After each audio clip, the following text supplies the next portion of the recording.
Hi friends, MRL study studio ಚಾನಲ್ಗೆ ತಮಗೆಲ್ಲರಿಗೂ ಸ್ವಾಗತಿಸುತ್ತಾ ನಾನು ಇವತ್ತಿನ ತರಗತಿಯಲ್ಲಿ 6ನೇ ಅಧ್ಯಾಯವಾದಂತಹ ದಕ್ಷಿಣ ಭಾರತದ ಪ್ರಾಚೀನ ರಾಜವಂಶಗಳು ಇದು 2024ರ ಹೊಸ ಪಠ್ಯಪುಸ್ತಕವಾಗಿದ್ದು ಇದು HSTR, GPSTR, TET ಆಲ್ ಎಕ್ಸಾಮ್ಗೆ ಯೂಸ್ಫುಲ್ ಆಗುತ್ತೆ ಅಂತ ಹೇಳ್ತಾ ಇವತ್ತಿನ ತರಗತಿಯನ್ನು ಪ್ರಾರಂಭಿಸೋಣ. ಈ ಒಂದು ಪಾಠದ ಪರಿಚಯ. ಈ ಅಧ್ಯಾಯದಲ್ಲಿ ಸಂಗಮ್ ಯುಗದ ವಿಶಿಷ್ಟ ಸಾಹಿತ್ಯ ಕೊಡುಗೆಗಳನ್ನು ಇಲ್ಲಿ ವಿವರಿಸಲಾಗಿದೆ. ಆಮೇಲೆ ದಕ್ಷಿಣ ಭಾರತ ಪ್ರಾಚೀನ ಅರಸು ಮನೆತನಗಳಾದಂತಹ ಶಾತವಾಹನ, ಕದಂಬ, ಗಂಗ, ಬಾದಾಮಿಯ ಚಾಲುಕ್ಯರು, ಕಂಚಿಯ ಪಲ್ಲವರು, ರಾಷ್ಟ್ರಕೂಟರು, ಕಲ್ಯಾಣಿ ಚಾಲುಕ್ಯರ ಇವರೆಲ್ಲ ಸಾಂಸ್ಕೃತಿಕ ಸಾಧನೆಗಳನ್ನು ಈ ಒಂದು ಪಾಠದಲ್ಲಿ ನಿರೂಪಿಸಲಾಗಿದೆ. ಹಾಗೆ ಹೊಯ್ಸಳ ಮತ್ತು ಚೋಳ ರಾಜಮನೆತನಗಳ ಗಣ್ಯ ಸಾಮ್ರಾಟರು ಮತ್ತು ಅವರು ಮಾಡಿದ ಶಿಲ್ಪಕಲೆ, ಸಾಹಿತ್ಯ ಕ್ಷೇತ್ರಗಳಿಗೆ ನೀಡಿರುವಂತಹ ಕೊಡುಗೆಗಳು ಈ ಒಂದು ಪಾಠದಲ್ಲಿ ಪರಿಚಯಿಸಲಾಗಿದೆ. ಜೊತೆಗೆ ಚೋಳರ ಗ್ರಾಮಾಡಳಿತ ಪದ್ಧತಿಯನ್ನು ಕೂಡ ಇಲ್ಲಿ ವಿವರಿಸಲಾಗಿದೆ. ಈ ಎಲ್ಲ ಅಂಶಗಳೇನು ಮಾಡ್ತೀವಿ ಅಂದರೆ ಈ ಒಂದು ಅಧ್ಯಾಯದಲ್ಲಿ ನಾವು ತಿಳ್ಕೊಳ್ತೀವಿ. ಈ ಒಂದು ಅಧ್ಯಾಯದ ಸಾಮರ್ಥ್ಯಗಳಿದ್ದಾವೆ, ಇದು ಬೇಡ. ಈಗ ಸಂಗಮ್ ಸಾಹಿತ್ಯ, ಸಂಗಮ್ ಯುಗ ಅಂತೇಳಿ ಕರಿತೀವಿ. ಸಂಗಮ್ ಸಾಹಿತ್ಯ ಅಂದ್ರೆ ಒಂದೇ, ಸಂಗಮ್ ಯುಗ ಅಂದ್ರೆ ಒಂದೇ. ಕಣ್ಣಗಿ ಶೀಲಪದಿಗರಂ ಎಂಬ ಪ್ರಾಚೀನ ತಮಿಳು ಮಹಾಕಾವ್ಯದ ಕಥಾನಾಯಕಿ. ಈ ಕಣ್ಣನಿ ಯಾರಂತಂದರೆ ಕಣ್ಣಗಿ ಶೀಲಾಪದಿಗರಂ ಅಂತೇಳಿ ಒಂದು ಪ್ರಾಚೀನ ಕೃತಿ ಇದೆ. ಅದರದ್ದು ಕಾವ್ಯದ ಕಥಾನಾಯಕಿನೇ ಈ ಕಣ್ಣಗಿ. ಈ ಮಹಾಕಾವ್ಯವು ಭಾರತದ ಅತ್ಯುತ್ತಮ ಸಾಹಿತ್ಯ ಕೃತಿಗಳಲ್ಲಿ ಈ ಶೀಲಾಪದಿಗರಂ ಕೃತಿನೂ ಕೂಡ ಒಂದಾಗಿದೆ. ಮಣಿಮೇಗಲೈ ತಮಿಳರ ಇನ್ನೊಂದು ಮಹಾಕಾವ್ಯ. ಇದು ಶೀಲಾಪದಿಗರಂ ಒಂದು ಕಾವ್ಯವಾದರೆ ಇದರ ಥರನೇ ಇನ್ನೊಂದು ಕಾವ್ಯ ಯಾವುದಂದರೆ ಮಣಿಮೇಗಲೈ. ಇದರ ಕಥಾನಾಯಕಿ ಅಂದರೆ ಮಣಿಮೇಗಲೈ. ಶೀಲಾಪದಿಗರಂ ಕಥಾನಾಯಕಿ ಕಣ್ಣಗಿ ಆದರೆ ಮಣಿಮೇಗಲೈ ಕೃತಿ ಅಂದರೆ ಮಹಾಕಾವ್ಯದ ನಾಯಕಿಯರಪ್ಪ ಅಂದರೆ ಮಣಿಮೇಗಲೈ. ಅವಳು ಕುವಲನ್ ಮತ್ತು ಅವನ ದಾಸಿಯಾದಂತಹ ಮಾಧವಿಯ ಮಗಳು. ಇವಳು ಯಾರಂದರೆ ಕುವಲನ್ ಮತ್ತು ಅವಳ ದಾಸಿಯಾದಂತಹ ಮಾಧವಿಯ ಮಗಳು ಇವಳಾಗಿರ್ತಾಳೆ. ಅವಳೇ ಮುಂದೆ ಬೌದ್ಧ ಸನ್ಯಾಸಿಯಾಗಿ ದೇಶದ ನಾನಾ ಭಾಗಗಳಲ್ಲಿ ಸಂಚರಿಸಿ ಬಡವರ ಹಸಿವು ಮತ್ತು ರೋಗ ರುಜಿನಗಳನ್ನು ನಿವಾರಿಸುವಲ್ಲಿ ಪ್ರಮುಖವಾದಂಥ ಪಾತ್ರ ವಹಿಸ್ತಾಳೆ. ಶೀಲಾಪದಿಗರಂ ಮತ್ತು ಮಣಿಮೇಗಲೈ ಈ ಎರಡೂ ಮಹಾಕಾವ್ಯಗಳಲ್ಲದೆ ತಮಿಳರ ಜನಪ್ರಿಯ ನೀತಿ ಗ್ರಂಥವೂ ಕೂಡ ಹೊಂದಿದೆ. ಏನಿದು ಶೀಲಾಪದಿಗರಂ ಮತ್ತು ಮಣಿಮೇಗಲೈ ಎರಡು ಕೃತಿಗಳಿದಾವಲ್ಲ, ಇವು ಅಲ್ಲದೆ ಇನ್ನೂ ಕೆಲವೇನಿದಂತೆ ನೀತಿ ಗ್ರಂಥಗಳು ಅಥವಾ ಕೃತಿಗಳು ಇಲ್ಲಿದ್ದಾವೆ. ಅವು ಯಾವಂದರೆ ತಿರುಕುಳ್ಳರ್, ಇದು ರಚಿಸಿದವರು ತಿರುಕುಳ್ಳರ್ ರಚಿಸಿದವರು ತಿರುವಳ್ಳರ್. ಅವರು ಸಂಗಮ ಯುಗದ ಅತ್ಯಂತ ಮಹತ್ವದ ಕವಿ. ಸಂಗಮ ಯುಗದಲ್ಲಿ ಬರುವಂತಹ ಶ್ರೇಷ್ಠ ಕವಿ ಇವರಾಗಿರ್ತಾರೆ. ಹಾಗಾದರೆ ತಿರು ಅಂದರೆ ಶ್ರೀ ಅಂತರ್ಥ, ಕುರುಳ್ ಎಂದರೆ ಚಿಕ್ಕದು ಅಂತರ್ಥ. ತಿರು ಅಂದರೆ ಶ್ರೀ ಅಂತರ್ಥ, ಕುರಾಳ್ ಅಂದರೆ ಚಿಕ್ಕದು ಅಂತರ್ಥ. ಇವ ಅರ್ಥ ನೆನ್ಪಿಟ್ಕೋಬೇಕು, ಕೇಳ್ತಾರೆ. ಕುರಳ್ ಕೇವಲ 1 ಸಾಲಿನ ಪದ್ಯ. ಹಾಗಾದರೆ ಕುರಳ್ ಎಷ್ಟು ಸಾಲಿನ ಪದ್ಯ? ಇದು 1 ಸಾಲಿನ ಪದ್ಯ. ಇದು ಚಿಕ್ಕದಾದರೂ ಕೂಡ ಇದರ ಅರ್ಥ ಏನಾಗಿದೆ? ಅತ್ಯಂತ ದೊಡ್ಡದಾಗಿದೆ ಅಂತ ಅರ್ಥ. ಅಂದ್ರೆ ಚಿಕ್ಕ ಪದ್ಯ ಇದ್ರೂ ಕೂಡ ದೊಡ್ಡ ಅರ್ಥವನ್ನು ನೀಡುತ್ತದೆ ಇದು. ಕುರುಳ್ ಕುರಿತು ಹೀಗೆ ಹೇಳಿದ್ದಾರೆ: ಸಾಸಿವೆಯನ್ನು ಕೊರೆದು ಟೊಳ್ಳು ಮಾಡಿ ಅದರೊಳಗೆ ಸಪ್ತಸಾಗರಗಳನ್ನು ಅಡಗಿಸಿದಂತೆ.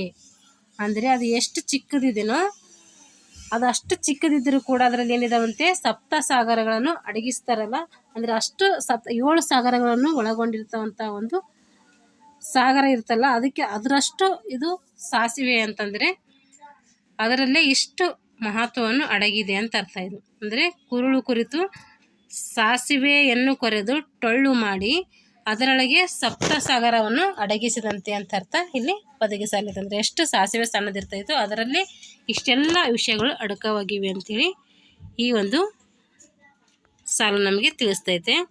ಶೀಲಪದಿಗರಂ, ಮಣಿಮೇಗಲೈ ಮತ್ತು ತಿರುಕುಳರ್ ಇವುಗಳಲ್ಲದೆ ಪ್ರಾಚೀನ ಕಾಲಕ್ಕೆ ಸೇರಿದ ಇನ್ನೂ ಕೆಲವು ಸಾಹಿತ್ಯ ಕೃತಿಗಳು ಕಂಡುಬರ್ತವೆ.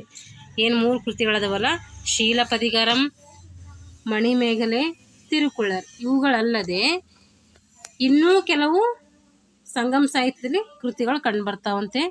ಅವು ಎಲ್ಲ ಸೇರಿಸೋದಕ್ಕೆ ಏನಂತೀವಿ ನಾವು ಸಂಗಮ ಸಾಹಿತ್ಯ ಅಂತೇಳಿ ಕರಿತೀವಿ. ಈ ಎಲ್ಲ ಕೃತಿಗಳು ಒಳಗೊಂಡಿರೋದಕ್ಕೆ ಏನಂತಾರೆ, ಇದಕ್ಕೆ ಸಂಗಮ ಸಾಹಿತ್ಯ ಅಂತೇಳಿ ಕರೀತಾರೆ. ಮಧುರೈಯ ಪಾಂಡ್ಯ ದೊರೆಗಳು ತಮ್ಮ ರಾಜಧಾನಿಯಲ್ಲಿ ಮಧುರೆಯಲ್ಲಿ ತಮಿಳು ಸಂಗಮ್ ಅಂದರೆ ತಮಿಳು ಸಾಹಿತ್ಯ ಸಂಘ ಸ್ಥಾಪಿಸಿ ಕವಿಗಳಿಗೆ ಏನು ಮಾಡ್ತಾರೆ, ಇವರು ಆಶ್ರಯವನ್ನು ಕೊಡ್ತಾರೆ. ಕವಿಗಳು ತಮ್ಮ ಕೃತಿಗಳನ್ನು ಪರಿಶೀಲನೆಗಾಗಿ ಸಂಘಕ್ಕೆ ಏನು ಮಾಡಬೇಕು, ಅವರು ಏನೇನು ಮಾಡಿದ್ರದೆಲ್ಲ ಒಪ್ಪಿಸುವಂಥ ಒಂದು ನೀತಿ ನಿಯಮ ಅಲ್ಲಿ ಇತ್ತು. ಸಂಗಮ್ ಸಾಹಿತ್ಯ ರಚನೆ ಎಷ್ಟರಲ್ಲಾಯಿತು ಅಂದರೆ 5 ಶತಮಾನಗಳ ಕಾಲ ಮುಂದುವರಿತದೆ. ಈ ಕಾಲವನ್ನು ಏನಂತ ಕರೀತಾರೆ, ಸಂಗಮ ಯುಗ ಅಂತೇಳಿ ಕರೀತಾರೆ. ಅಂದರೆ ಸಂಗಮ್ ಸಾಹಿತ್ಯ ರಚನೆಯಾದ ಕಾಲವನ್ನು ಏನಂತಾರೆ, ಸಂಗಮ್ ಸಾಹಿತ್ಯ ಅಂತೇಳಿ ಕರೀತಾರೆ. ಸಂಗಮ್ ಸಾಹಿತ್ಯ ಕೃತಿಗಳಲ್ಲಿ ಅಂದಿನ ಅರಸರುಗಳಾದಂತಹ ಚೋಳ, ಚೇರ ಮತ್ತು ಪಾಂಡ್ಯ ಈ ರಾಜರ ಆಳ್ವಿಕೆ ಮತ್ತು ಅವರ ಕಾಲದ ಜನಜೀವನದ ಬಗ್ಗೆ ಏನಾಗಿದೆ ಇಲ್ಲಿ ಈ ಸಂಗಮ ಯುಗದಲ್ಲಿ ವರ್ಣಿಸಲಾಗಿದೆ. ಇವಾಗ ದಕ್ಷಿಣ ಭಾರತದ ಪ್ರಮುಖ ರಾಜಮನೆತನಗಳ ಬಗ್ಗೆ ತಿಳಿದುಕೊಳ್ಳೋಣ. ಯಾವ್ಯಾವಪ್ಪ ಪ್ರಮುಖ ರಾಜಮನೆತನಗಳಂದರೆ, ಇಲ್ಲಿ ಸಾತವಾಹನರ ರಾಜಧಾನಿ ಯಾವುದು, ಮಹಾರಾಷ್ಟ್ರದ ಪೈಠಣ. ಈ ಒಂದು ಸಾಮ್ರಾಜ್ಯದ ಪ್ರಮುಖ ಅರಸ ಅಂದರೆ ಗೌತಮಿಪುತ್ರ ಶಾತಕರ್ಣಿ. ಕದಂಬರ ರಾಜಧಾನಿ ಬನವಾಸಿ. ಇದ್ರ ಪ್ರಮುಖ ರಾಜ ಮಯೂರವರ್ಮ ಅಥವಾ ಮಯೂರ ಶರ್ಮ ಅಂತೇಳಿ ಕರೀತಾರೆ. ಗಂಗರದ ರಾಜಧಾನಿ ತಲಕಾಡು. ಇದರ ಶ್ರೇಷ್ಠ ಅರಸ ದುರ್ವಿನಿತ. ಚಾಲುಕ್ಯರು ಇವ್ರದ್ದು ರಾಜಧಾನಿ ಬಾದಾಮಿ. ಇದ್ರದ್ದು ಶ್ರೇಷ್ಠ ಅರಸ ಇಮ್ಮಡಿ ಪುಲಕೇಶಿ. ಪಲ್ಲವರದು ಕಂಚಿ. ಅವ್ರದ್ದು ಪ್ರಸಿದ್ಧ ಅರಸ ನರಸಿಂಹವರ್ಮ. ರಾಷ್ಟ್ರಕೂಟರ ರಾಜಧಾನಿ ಮಾನ್ಯಕೇಟ ಅಥವಾ ಮಳಕೇಡ ಅಂತೇಳಿ ಕರಿತೀವಿ. ಇದರ ಶ್ರೇಷ್ಠ ಅರಸ ಅಂದರೆ ಅಮೋಘ ವರ್ಷ ನೃಪತುಂಗ. ಕಲ್ಯಾಣಿ ಚಾಲುಕ್ಯ ರಾಜಧಾನಿ ಬಸವ ಕಲ್ಯಾಣ. ಇದರಲ್ಲಿ 6ನೇ ವಿಕ್ರಮಾದಿತ್ಯ ಏನಾಗಿರ್ತಾನೆ, ಶ್ರೇಷ್ಠ ಅರಸನಾಗಿರ್ತಾನೆ. ಹೊಯ್ಸಳರ ರಾಜಧಾನಿ ದ್ವಾರ ಸಮುದ್ರ. ಇವರ ಶ್ರೇಷ್ಠ ಅರಸ ವಿಷ್ಣುವರ್ಧನ. ಚೋಳರದು ತಮಿಳುನಾಡಿನ ತಾಂಜಾವೂರು. ಇದರ ಶ್ರೇಷ್ಠ ಅರಸ ರಾಜರಾಜ ಚೋಳ. ಇಷ್ಟೇನಂತಂದರೆ ಇವು ಸಾತವಾಹನರ ಅಂದರೆ ದಕ್ಷಿಣ ಭಾರತದ ರಾಜವಂಶಗಳ ಪ್ರಮುಖವಾದ ರಾಜಮನೆತನಗಳು ಮತ್ತು ಅದರಲ್ಲಿ ಬರುವಂಥ ಶ್ರೇಷ್ಠ ಅರಸರ ಬಗ್ಗೆ ಕೊಟ್ಟಿದ್ದಾರೆ. ಅದರಲ್ಲಿ ಸ್ಥಾಪಕರ ಬಗ್ಗೆ ಕೊಟ್ಟಿಲ್ಲ, ಆದರೆ ಶ್ರೇಷ್ಠ ಅರಸರ ಬಗ್ಗೆ ಕೊಟ್ಟಿದ್ದಾರೆ. ಹಾಗೆ ಅವರು ಅಂದರೆ ಅವ್ರ ರಾಜಧಾನಿಗಳ ಬಗ್ಗೆ ಕೊಟ್ಟಿದ್ದಾರೆ. ಇವು ನೆನ್ಪಿಟ್ಕೋಬೇಕು. ಇವು ಒನ್ ಮಾರ್ಕ್ಸಲ್ಲಿ ಕೇಳ್ತಾರೆ. ಅಂದರೆ ಮಲ್ಟಿಪಲ್ ಚಾಯ್ಸ್ ಏನು ಬರುತ್ತಲ್ಲ ಅಲ್ಲಿ ನಮಗೆ ಕೇಳ್ತಾರೆ, ನೆನ್ಪಿಟ್ಕೊಳ್ಬೇಕು. ಇವಾಗ ಮೊದಲನೇ ಸಾಮ್ರಾಜ್ಯ ಯಾವುದಪ್ಪ ಅಂದರೆ ದಕ್ಷಿಣ ಭಾರತದ ಮೊದಲ ಸಾಮ್ರಾಜ್ಯ ಸಾತವಾಹನರು ಅಥವಾ ಶಾತವಾಹನರು ಅಂತೇಳಿ ಕರಿತೀವಿ. ಇದು ಅವ್ರದ್ದು ನಕಾಶೆ. ಅವ್ರು ಎಷ್ಟು ಆಳ್ವಿಕೆ ಮಾಡಿದಾರೆ ಅಷ್ಟು ಅದು ನಕಾಶೆ ಕೊಟ್ಟಿದ್ದಾರೆ ಇಲ್ಲಿ. ಪ್ರಾಚೀನ ಕಾಲದಲ್ಲಿ ಸಾತವಾಹನ ಎಂಬ ರಾಜವಂಶವು ದಕ್ಷಿಣ ಭಾರತದ ಕೆಲ ಭಾಗಗಳನ್ನು ಆಳ್ತಾ ಇತ್ತು. ದಕ್ಷಿಣ ಭಾರತದ ಕೆಲವು ಭಾಗಗಳನ್ನು ಈ ಸಾತವಾಹನರು ಆಳ್ತಾ ಇದ್ರು.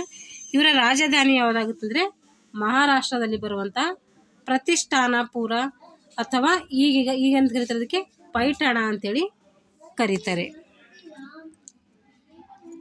ಶ್ರೇಷ್ಠ ಅರಸ ಯಾರಂತೇಳಿದ್ವಿ, ಗೌತಮಿಪುತ್ರ ಶಾತಕರ್ಣಿ. ಇವನು ಶಕ, ಯವನ, ಪಹಲವ ಎಂಬ ವಿದೇಶಿ ರಾಜ ಮನೆತನಗಳನ್ನು ಏನು ಮಾಡಿದನು, ಇವನು ಸೋಲಿಸಿದನು. ಶಕರ ನಹಾಪಾಣನ ನಾಣ್ಯಗಳ ಮೇಲೆ ತನ್ನ ಹೆಸರನ್ನು ಏನು ಮಾಡಿದನು, ಮರುಮುದ್ರಿಸಿದನು. ಕೊಂಕಣ, ಸೌರಾಷ್ಟ್ರ, ಮಾಳ್ವಾ, ಬಿಹಾರ್ ಮೊದಲಾದ ಪ್ರದೇಶಗಳಲ್ಲಿ ಏನು ಮಾಡ್ತಾನೆ, ತಮ್ಮ ರಾಜ್ಯವನ್ನು ಏನು ಮಾಡ್ತಾನೆ, ವಿಸ್ತರಿಸಿಕೊಳ್ತಾನೆ. ಇವನಿಗೆ ಒಂದು ಬಿರುದಿದೆ, ಆ ಬಿರುದಿನ ನೆನ್ಪಿಟ್ಕೋಬೇಕು. ತ್ರಿಸಮುದ್ರ ತೋಯ ಪೀತವಾಹನ. ತ್ರಿಸಮುದ್ರ ತೋಯ ಪೀತವಾಹನ ಅಂತಂದರೆ 3 ಸಮುದ್ರಗಳ ನೀರು ಕುಡಿದ ಕುದುರೆಯನ್ನು ಏನು ಮಾಡಿದನು, ವಾಹನವಾಗಿ ಅಂದರೆ ಹೊಂದಿದವನು ಅಂತ ಅರ್ಥ. ಅಂದರೆ ತ್ರಿಸಮುದ್ರ ತೋಯ ಪೀತವಾಹನ ಅಂತೇಳಿ ಕರೀತಾರೆ. ಯಾರಿಗೆ, ಗೌತಮಿಪುತ್ರ ಶಾತಕರ್ಣಿ. ಇದನ್ನು ಮಲ್ಟಿಪಲ್ ಚಾಯ್ಸಲ್ಲಿ ಕೇಳ್ತಾರೆ, ನೆನ್ಪಿಟ್ಕೋಬೇಕು. ಹಾಗೆ ಇವರು ಸಾತವಾಹನರ ಧರ್ಮ ಮತ್ತು ಸಮಾಜ ಇವ್ರ ಕಾಲದಲ್ಲಿ ಹೆಂಗಿತ್ತು ಅಂತೇಳಿ. ಸಾತವಾಹನರು ವೈದಿಕ ಧರ್ಮದ ಅನುಯಾಯಿಗಳಾಗಿದ್ದರು. ಅಶ್ವಮೇಧ ಯಾಗವನ್ನು ಮಾಡ್ತಾಯಿದ್ರು, ಯಜ್ಞ ಯಾಗಾದಿಗಳನ್ನು ಮಾಡ್ತಾಯಿದ್ರು. ಅವರ ಸಾಮ್ರಾಜ್ಯದಲ್ಲಿ ನೆಲೆಸಿದ ವಿದೇಶಿಯರ ಹಿಂದೂ ಧರ್ಮ ಅಥವಾ ಬೌದ್ಧ ಧರ್ಮವನ್ನು ತಾವಾಗಿಯೂ ಸ್ವೀಕರಿಸಿ ಅಲ್ಲಿನ ದೇವತೆಗಳ ಹೆಸರುಗಳನ್ನು ಇಟ್ಕೊಳ್ತಾ ಇದ್ರು. ಶಿವ ಮತ್ತು ವಿಷ್ಣುವನ್ನು ಇವರು ಪೂಜಿಸ್ತಾ ಇದ್ರು. ಸಮಾಜದಲ್ಲಿ ಒಂದಾಗಿ ಬಾಳ್ಬೇಕಂತ ಸಂದೇಶವನ್ನು ನೀಡಿದರು. ಸ್ತ್ರೀಯರಿಗೆ ಇವರ ಕಾಲದಲ್ಲಿ ಏನಿತ್ತಂದರೆ ಸಮಾನವಾದಂಥ ಸ್ಥಾನಮಾನವಿತ್ತು. ಹಾಗೆ ಆಸ್ತಿ ಪಾಸ್ತಿಗಳನ್ನು ಹೊಂದಿದ್ದು ಧಾರ್ಮಿಕ ಕೇಂದ್ರಗಳಿಗೆ ಏನು ಮಾಡ್ತಾಯಿದ್ರು, ಇವರು ದಾನ ದತ್ತಿಗಳನ್ನು ನೀಡ್ತಾಯಿದ್ರು. ಇವರ ಕಾಲದ ಸಾಹಿತ್ಯ ಮತ್ತು ಶಿಕ್ಷಣ ಯಾವ ರೀತಿ ಇತ್ತಂತಂದರೆ, ಪ್ರಾಕೃತ ಭಾಷೆಯು ಇವರ ಆಡಳಿತ ಭಾಷೆಯಾಗಿತ್ತು. ಸಾತವಾಹನರ ಆಡಳಿತ ಭಾಷೆ ಯಾವುದು ಅಂತ ಕೇಳಿದ್ರೆ ಅದು ಪ್ರಾಕೃತ. ಅವರು ಶಾಸನಗಳು ಕೂಡ ಪ್ರಾಕೃತ ಭಾಷೆ ಮತ್ತು ಬ್ರಾಹ್ಮಿ ಲಿಪಿಯಲ್ಲಿ ಕಂಡುಬರ್ತವೆ. ಇವರು ಶಾಸನಗಳು ಏನು ಕಂಡುಬರ್ತವೆ ಅಂದರೆ ಪ್ರಾಕೃತ ಭಾಷೆ ಮತ್ತು ಬ್ರಾಹ್ಮಿ ಲಿಪಿಯಲ್ಲಿ ಕಂಡುಬರ್ತವೆ. ಇಲ್ಲಿ ಹಾಲ ಎಂಬ ಒಬ್ಬ ಕವಿ ಬರ್ತಾರೆ. ಇವರು ಗಾತ ಸಪ್ತಸತಿ ಎಂಬ ಒಂದು ಕೃತಿಯನ್ನು ರಚಿಸ್ತಾನೆ. ಆ ಕೃತಿ ಯಾವ ಭಾಷೆಯಲ್ಲಿದೆ ಅಂದರೆ ಪ್ರಾಕೃತ ಭಾಷೆಯಲ್ಲಿ ಕಂಡುಬರ್ತದೆ. ಗುಣಾಢ್ಯನು ಏನು ಮಾಡ್ತಾನಂದರೆ ವಡ್ಡಾಕಥ ಅಂಥೇಳಿ ಒಂದು ಕೃತಿ ಬರೀತಾನೆ. ಸರ್ವವರ್ಮನು ಕಾತಂತ್ರ ವ್ಯಾಕರಣ ಅಂತೇಳಿ ಒಂದು ಕೃತಿ ಬರೀತಾನೆ. ಶಿಕ್ಷಣಕ್ಕಾಗಿ ಆಗ್ರಹಾರಗಳನ್ನು ಏನು ಮಾಡಿದ್ರು, ಇವ್ರ ಕಾಲದಲ್ಲಿ ಸ್ಥಾಪನೆ ಮಾಡಿದ್ರು. ಅವುಗಳಲ್ಲಿ ಶಿವಮೊಗ್ಗ ಜಿಲ್ಲೆಯ ತಾಳಗುಂದ, ಇದಕ್ಕೇನಂತ ಕರೀತಾರೆ, ಇನ್ನೊಂದು ಹೆಸರು ಸ್ಥಾನಕುಂದೂರು ಅಂತೇಳಿ ಕರೀತಾರೆ. ಇದೊಂದು ಪ್ರಮುಖ ಶಿಕ್ಷಣ ಕೇಂದ್ರವಾಗಿತ್ತು. ಇದು ಸಾತವಾಹನರ ಪ್ರಮುಖ ಶಿಕ್ಷಣ ಕೇಂದ್ರ ಇದು. ಹಾಗೆ ವಾಸ್ತುಶಿಲ್ಪಕ್ಕೆ ಸಾತವಾಹನರ ಕೊಡುಗೆ ಏನು ಅಂತ. ಸಾತವಾಹನರು ವಾಸ್ತುಶಿಲ್ಪಕ್ಕೆ ಅಪಾರವಾದಂಥ ಕೊಡುಗೆ ನೀಡಿದರು. ಅವರು 3 ಕಾಲದ ಅಂದರೆ 3 ವಿಧದ ಬೌದ್ಧ ರಚನೆಗಳನ್ನು ಹೊಂದಿದ್ರು. ಒಂದು ಚೈತ್ಯ, ವಿಹಾರ, ಸ್ತೂಪಗಳು. ಹಾಗಾದರೆ ಚೈತ್ಯ ಅಂದರೆ ಬೌದ್ಧರ ಪ್ರಾರ್ಥನೆ ಮಾಡುವಂಥ ಒಂದು ಸ್ಥಳಕ್ಕೆ ಚೈತ್ಯ ಅಂತಾರೆ. ಬೌದ್ಧ ಭಿಕ್ಷುಗಳ ನಿವಾಸಕ್ಕೆ ವಿಹಾರ ಅಂತ ಕರೀತಾರೆ. ಸ್ತೂಪ ಅಂದರೆ ಬುದ್ಧನ ಅವಶೇಷಗಳನ್ನು ಇರುವಂಥ ಒಂದು ಗೋಪುರಾಕಾರದ ಅರ್ಧ ಗೋಪುರಾಕೃತಿಯಲ್ಲಿರ್ತದೆ, ಅದಕ್ಕೆ ಸ್ತೂಪ ಅಂತೇಳಿ ಕರೀತಾರೆ. ಇಲ್ಲಿ ಕೊಟ್ಟಿಲ್ಲದು. ಸಾತವಾಹನರ ರಚನೆಗಳು ಭಾರೀ ಬಂಡೆಗಳನ್ನು ಕೊರೆದು ಮಾಡಿರುವ ಚೈತ್ಯ ಮತ್ತು ವಿಹಾರಗಳಾಗಿವೆ. ಮಹಾರಾಷ್ಟ್ರದ ಕಾರ್ಲೆ ಎಂಬಲ್ಲಿ ಒಂದು ದೊಡ್ಡ ಚೈತ್ಯಾಲಯ, ಒಂದು ಸುಂದರವಾದಂಥ ಚೈತ್ಯಾಲಯ ಇದೆ. ಕನ್ನೇರಿ ಎಂಬಲ್ಲಿ ಚೈತ್ಯವು ಕೂಡ ಒಂದು ಪ್ರಸಿದ್ಧವಾದಂಥ ಚೈತ್ಯಾಲಯವಿದೆ. ಚೈತ್ಯಗಳ ಪಕ್ಕದಲ್ಲಿ ಬಂಡೆಗಳನ್ನು ಕೊರೆದು ಮಾಡಿದಂಥ ವಿಹಾರಗಳಿವೆ. ಆಂಧ್ರ ಪ್ರದೇಶದ ಅಮರಾವತಿ ಶಿಲೆಯು ಇದೊಂದು ಸ್ತೂಪವು ಕೂಡ ಆಗಿದೆ. ಕರ್ನಾಟಕದಲ್ಲಿ ಸಾತವಾಹನ ರಚನೆಗಳು ಅವಶೇಷಗಳು ಎಲ್ಲಿ ಸಿಗ್ತವೆ ಅಂದರೆ ಕಲಬುರಗಿ ಜಿಲ್ಲೆಯ ಸನ್ನತಿಯಲ್ಲಿ ಸಿಗ್ತವೆ. ಸನ್ನತಿಯಲ್ಲಿ, ಉತ್ತರ ಕನ್ನಡ ಜಿಲ್ಲೆಯ ಬನವಾಸಿಯಲ್ಲಿ ಇವರ ಅವಶೇಷಗಳು ನಮಗೆ ಕಂಡುಬರ್ತವೆ. ಸಾತವಾಹನರು ಸಾವಿರಾರು ನಾಣ್ಯಗಳು ಅಲ್ಲಿ ದೊರಕಿವೆ. ಇವರ ಕಾಲದಲ್ಲಿ ವ್ಯಾಪಾರ ಮತ್ತು ಪಟ್ಟಣಗಳು ಹೆಂಗಿದ್ವು ಅಂತ. ಸಾತವಾಹನರ ಆಳ್ವಿಕೆಯ ಕಾಲವು ಆರ್ಥಿಕ ಸಮೃದ್ಧಿಯ ಕಾಲವಾಗಿತ್ತು. ಅದಕ್ಕೆ ಮುಖ್ಯ ಕಾರಣವೆಂದರೆ ಬಿರುಸಾಗಿ ನಡೀತಿದ್ದಂತಹ ಒಳನಾಡಿನ ಮತ್ತು ಹೊರನಾಡಿನ ವ್ಯಾಪಾರ ಚಟುವಟಿಕೆಗಳು ಇವರ ಆರ್ಥಿಕ ಸಮೃದ್ಧಿ ಆಗಲಿಕ್ಕೆ ಪ್ರಮುಖವಾದಂತಹ ಕಾರಣವಾಗಿತ್ತು. ಸಾಮ್ರಾಜ್ಯದ ಹಲವು ಪಟ್ಟಣಗಳು ವ್ಯಾಪಾರ ಕೇಂದ್ರಗಳಾಗಿದ್ದವು. ಇಂಥ ಪಟ್ಟಣಗಳಿಗೆ ಏನಂತ ಕರೀತಾರೆ ಅಂದರೆ ನಿಗಮಗಳು ಅಂತೇಳಿ ಕರೀತಾರೆ. ಇದನ್ನು ಕ್ವಶನ್ ಆಗ್ತೈತೆ. ಅಂದರೆ ಸಾತವಾಹನರ ಕಾಲದ ಪಟ್ಟಣಗಳಿಗೆ ಏನಂತ ಕರಿತಾ ಇದ್ರು ಅಂದರೆ ನಿಗಮಗಳು ಅಂತೇಳಿ ಕರಿತಾ ಇದ್ರು. ಇವರು ವ್ಯಾಪಾರ ಪಟ್ಟಣಕ್ಕೆ ನಿಗಮಗಳು ಅಂತ ಇವರು ಕರಿತಾ ಇದ್ರು. ಇದು ಕಾರ್ಲೆಯ ಚೈತ್ಯ ಲಯ. ಇದು ಮಹಾರಾಷ್ಟ್ರದಲ್ಲಿದೆ. ಇದು ಅಮರಾವತಿಯ ಸ್ತೂಪ ಅದ ಮಾದರಿಯಲ್ಲಿ ಇದು ಒಂದು ಸ್ತೂಪ ಕಂಡುಬರ್ತೈತೆ. ಮಹಾರಾಷ್ಟ್ರದ ಪೈಠಣ, ಕಾರ್ಲೆ, ಕನ್ನೇರಿ, ಜುನ್ನರ್, ನಾಶಿಕ್, ಆಂಧ್ರ ಪ್ರದೇಶದ ಧಾನ್ಯಕಟಕ, ಇದಕ್ಕೆ ಧರಣಿ ಕೋಟೆ ಅಂತಲೂ ಕರೀತಾರೆ. ಉತ್ತರ ಕನ್ನಡ ಜಿಲ್ಲೆಯ ವೈಜಯಂತಿ, ಇದಕ್ಕೆ ಬನವಾಸಿ ಅಂತಲೂ ಕರೀತಾರೆ. ಇವೆಲ್ಲ ಏನದವಂದರೆ ಇವರ ವ್ಯಾಪಾರದ ನಿಗಮಗಳು ಆಗಿದ್ವು.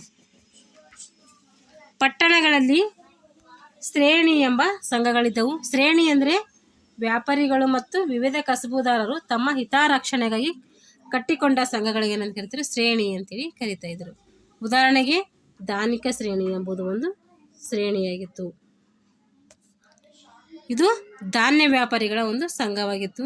ಇದೇ ರೀತಿ ಗಾಣಿಗ, ಕಂಬಾರ, ಕಂಚುಗಾರ, ಕುಂಬಾರ ಮತ್ತಿತರ ಕಸಬುದಾರರು ಏನು ಮಾಡ್ತಾರೆ, ತಮ್ಮ ಶ್ರೇಣಿಗಳನ್ನು ಕಟ್ಟಿಕೊಂಡಿರ್ತಾರೆ.